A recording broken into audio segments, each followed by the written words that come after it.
رب العزت د مسلمانانو امداد دا په هر ځای کې کوي. که د دنیا هغه سر دی او که د دنیا دې سر دی، لیکن الله رب العزت د مسلمان امداد دا په هر ځای کې کوي. تاسو وګورئ څو ورځې مخکې چې پاکستان کومه حمله وکړه، الله رب العزت پاکستان له بری ورکوه، الله رب العزت له فتح ورکړه. اوس چېرته انډیا په شانتې یو لوی ملک او چېرته پاکستان په شانتې یو وړوکی ملک او بیا هم الله رب العزت دوی له فتح ورکړه.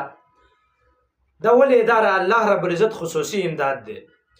تاسو دواړو موازنه وکئ نو انډیا زموږ نه په هر شي په اعتبار سره، د معیشت په اعتبار سره، د آبادۍ په اعتبار سره، د تعلیم په اعتبار سره، که د سیاسي نظام په اعتبار سره وګورئ، که دا ایډوانس ایجوکیشن او ایډوانس ټیکنالوژي تاسو وګورئ، هر اعتبار سره زموږ نه انډیا مخکې ده.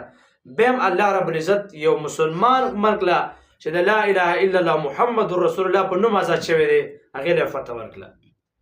تاسو آبادي وګورئ نو د انډیا آبادي دا 1.4 عرب دغه آبادي ده، د هغوی 1.4 1.4 عرب آبادي په دنیا کې د ټولو نه زیات خلک دا په انډیا کې اوسېږي، او پاکستان کې 240 میلیون خلک دا اوسېږي، 5م نمبر ملک دی په دنیا کې.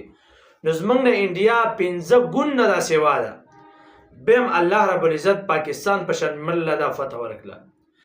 که ته تعلیم په اعتبار سره وګورې نو د تعلیم په اعتبار سره انډیا دا زموږ نه 77% دا زموږ نه ایډوانس ده. دغه رنګې د هغوی تعلیم ایډوانس دغه تاسې وګورئ نو هغې زموږ نه 77% دا مخکې ده، او د پاکستان چې کوم دی دا 59% دی. بیا هم الله رب العزت پاکستان په شان ملک له مسلمانانو له فتح ورکړه. که د پوځي قوت ته وګورئ نو د هغوی اټمي طاقت، دغه رنګې ماډرن او ایډوانس ټیکنالوژي دا مشهوره ده، او دغه رنګې پاکستان ته وګورئ نو پاکستان بیا ډېر شاته دی. بیا هم الله رب العزت یو مسلمان ملک له دا فتح ورکړه. لاړو 3 غنټې او 2 غنټې دا ته وجنګېږي او د هغه نه باوجود ته روغ راځه، او د هغې 4 او 5 یا 6 دا غټ غټ چې کوم د فایرنګ دپاره جزونه دي هغې له وشتل، دا صرف د الله رب العزت په امداد باندې کېږي. که د جمهوریت په اعتبار سره وګورئ نو په دنیا کې د ټولو نه لوی جمهوریت دا د انډیا دی. دا د ټولو نه لوی ملک د جمهوریت په اعتبار سره او قوي ملک دا انډیا ده. او پاکستان که ته وګورئ نو پاکستان هم یو پارلماني نظام دی، لیکن شاته که ته وګورئ نو شاته کې په دې کې بیا آرمي مداخلت کړی دی. نو هغه شانتې جمهوریت زموږ دی هم نه. بیا هم الله رب العزت د پاکستان په شان ملک له ترقي ورکړه. که ته قوت ته دغه رنګې ته تعلیم په اعتبار سره وګورئ موږ شاته یو، که د آبادۍ په اعتبار سره وګورئ شاته یو، که د جمهوریت په اعتبار سره وګورئ شاته یو، که د نظام په اعتبار سره وګورئ هم موږ شاته یو.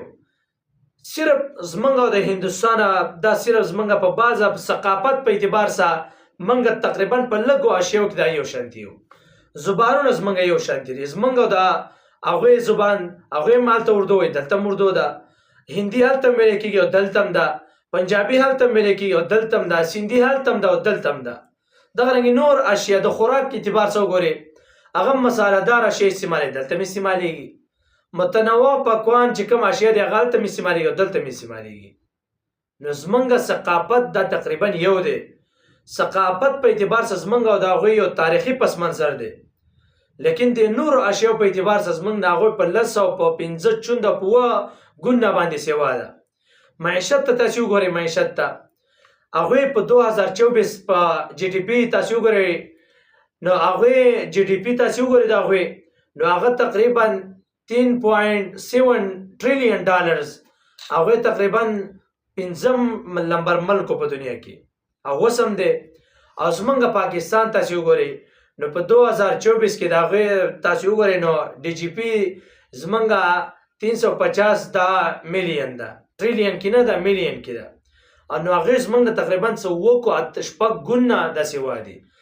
بیا هم الله رب العزت پاکستان په شان ملک له دا فتح ورکړه. دا ولې چې کله ته په اسلامي قانون باندې عمل کې، چې کوم الله رب العزت قانون دی په هغه باندې عمل کې، قسم دی چې الله رب العزت طرف فتح درکوي. او الله پیغمبر علیه الصلاة والسلام فرمایي جنگ مه کوه، ته جنگ مه کوه، لیکن څوک ته نه غلی کېږي.